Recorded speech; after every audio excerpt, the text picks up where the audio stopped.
Même nous, on a vécu les choses pendant les examens, hein. Surtout pendant la période du bac.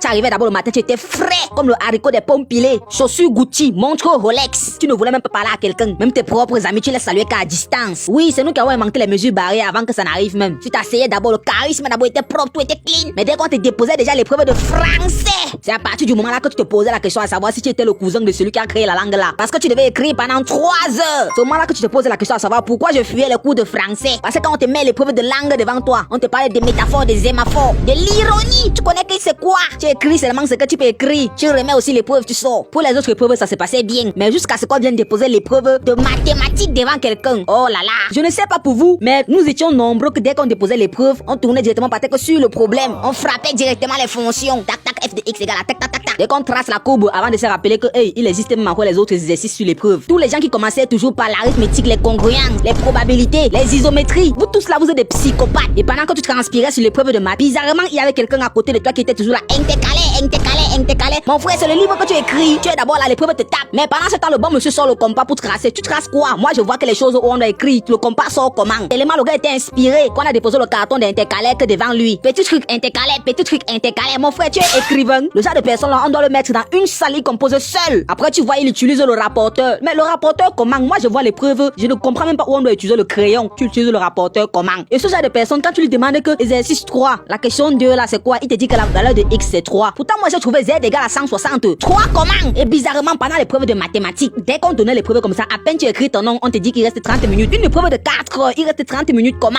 Les gens doivent expliquer aux gens. Parfois, tu t'amuses, mais on dit seulement qu'on ramasse. Pourtant, c'est maintenant que tu viens de souligner l'exercice 1. Alors que pendant l'épreuve d'anglais, je n'ai jamais compris ça. Mais pendant cette épreuve-là, l'épreuve dure 2 heures. Mais pendant ces 2 heures-là, tu peux aller bouillir le haricot, dormir, te réveiller, vieilli même, aller chercher même ta CNI. On va te dire que non, qu'il reste encore 1h45. 1h45 comment? Je suis là d'abord dans tout ce que j'ai écrit. Et c'est toujours quand on te dit il reste 5 minutes que l'inspiration du reading comprehension frappe ton cerveau. Que tu te souviens qu'il y a le essai writing que tu dois encore écrire. Pourtant, pendant les 2 heures, tu ne foutais rien. Oui, l'inspiration, elle était seulement en train de manger le coquille avec le pain haut. Mais s'il y a une épreuve qui retient généralement l'attention, c'est l'épreuve de physique.